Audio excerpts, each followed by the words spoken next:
ಕುಂದಾಪುರ ತಾಲೂಕಿನ ಕಂಡ್ಲೂರುಪೇಟೆಯ ಸೆಲೂನ್ ಒಂದರಲ್ಲಿ ಬಿಹಾರ ಮೂಲದ 11ರ ಹರೆಯದ ಬಾಲಕ ಹೇಳಿದ ವಿಷಯವನ್ನು ವಿಡಿಯೋ ಚಿತ್ರೀಕರಣ ಮಾಡಿ ಸೋಷಿಯಲ್ ಮೀಡಿಯಾದಲ್ಲಿ ವೈರಲ್ ಮಾಡಿರುವ ಪ್ರಕರಣಕ್ಕೆ ಸಂಬಂಧಪಟ್ಟಂತೆ ಕುಂದಾಪುರ ಗ್ರಾಮಾಂತರ ಠಾಣೆಯ ಪೊಲೀಸರು ಇಬ್ಬರು ಆರೋಪಿಗಳನ್ನು ಬಂಧಿಸಿದ್ದಾರೆ.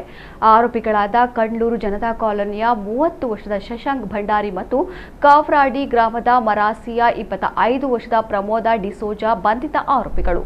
ಇಬ್ಬರು ಆರೋಪಿಗಳನ್ನು ನ್ಯಾಯಾಲಯಕ್ಕೆ ಹಾಜರುಪಡಿಸಲಾಗಿದೆ.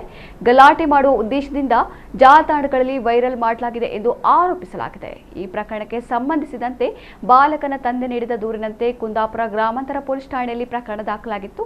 ಸೆಲೂನ್ ಎದುರುಗಡೆ ಜನರು ಗುಂಪು ಕೂಡಿ ಬೆದರಿಕೆ ಹಾಕಿರುವ ಬಗ್ಗೆ ಸೆಲೂನ್ ಮಾಲಕ ಶಶಾಂಕ್ ಭಂಡಾರಿ ನೀಡಿರುವ ದೂರಿನಂತೆ ಇನ್ನೊಂದು ಪ್ರಕರಣ ಕೂಡ ದಾಖಲಾಗಿದೆ. ಈ ಪ್ರಕರಣಕ್ಕೆ ಸಂಬಂಧಿಸಿದಂತೆ 20-30 ಜನರನ್ನ ಗುರುತಿಸಲಾಗಿದ್ದು ಅವರ ವಿರುದ್ಧ ಕಾನೂನು ರೀತಿಯಲ್ಲಿ ಕ್ರಮ ಕೈಗೊಳ್ಳಲಾಗುವುದು. ಅಲ್ಲದೆ ಇನ್ನು 25-30 ಜನರನ್ನ ಗುರುತಿಸಲಾಗುತ್ತಿದ್ದು ಅವರ ವಿರುದ್ಧವೂ ಕ್ರಮ ಕೈಗೊಳ್ಳಲಾಗುವುದು ಎಂದು ಪೊಲೀಸರು ತಿಳಿಸಿದ್ದಾರೆ.